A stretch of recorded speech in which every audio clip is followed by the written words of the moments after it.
Assalamu alaikum guys, and welcome to another episode of A Smile to Jannah. Alright guys, so some of you guys have sent me this bit of news about Rosie Gabrielle, a Canadian solo motorcyclist traveller who's been travelling across these countries and she's accepted Islam. Naturally, I didn't just want to bang it out and just cover it very briefly. I wanted to go through her stuff and see what she's actually gone through and sift through her material, and alhamdulillah I feel I'm at a good position now to make this video. Rosie has travelled many countries, from the likes of Canada, the US, South Africa, Vietnam, Cambodia and so on, but it was her travels in the Middle East and the East, I don't know where Pakistan comes, but I guess in the East, that really affected her. Rosie lived in Oman for 9 years and she enjoyed her experience there. She was also aware of the negative media portrayal of the Middle Eastern people and the Muslims.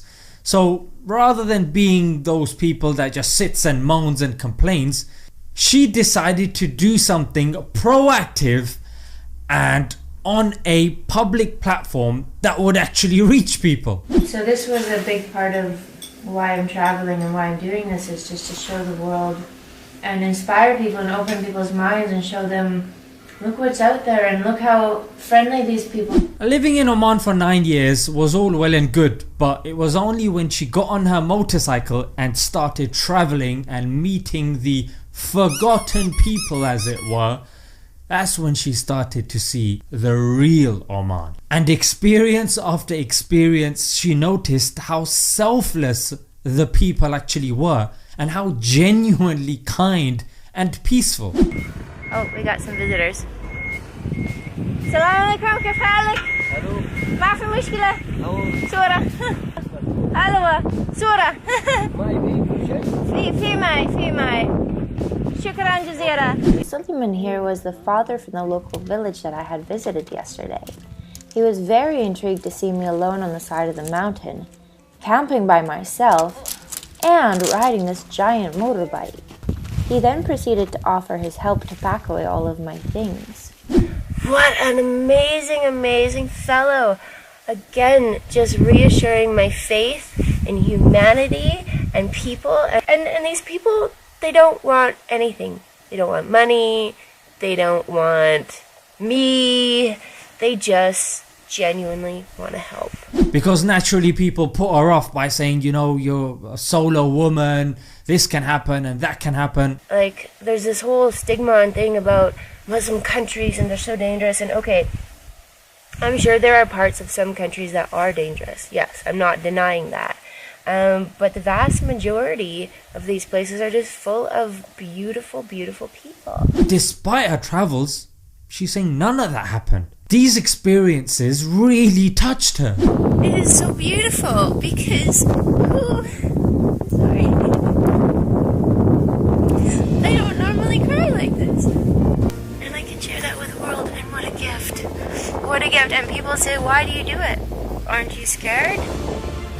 Why do you do it? I put myself out there so I can have these human experiences myself, because you can have all the things in the world, all the material things, all the gadgets, all the money in the world, but all the money in the world will not give you that. Well, I guess it is true when they said it's not necessarily what you say, but it's how you make somebody feel when you say it.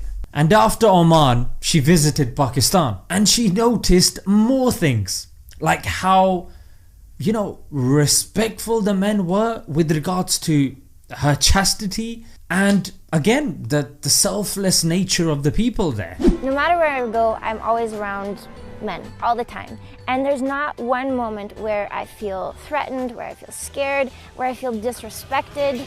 And indeed we can say Pakistan is secular and this country is secular, but ultimately it was the people that were following and practicing Islam that won her heart. And that's why I say the best form of da'wah, propagation, is that which is done through your actions. It doesn't necessarily have to be your long speeches and your long debates and discussions. It could just be practicing an element of this beautiful faith. And that's exactly why she said this. Muslim people, I've traveled a lot, and by far the most generous, kind, amazing people. And she got this from sitting with the Bedouins to sitting with the poor people or forgotten people of these countries who lived their lives very simplistically, following basic teachings. And she got to see this. And let's face it, the media is not going to report this. And it was the accumulation of her experiences that was enough to make her change the entire direction of her life. It is true that travel broadens the mind. And let's face it, a lot of us do like to go on holidays, but we just go to the resorts, catch a bit of the sun, and then come back.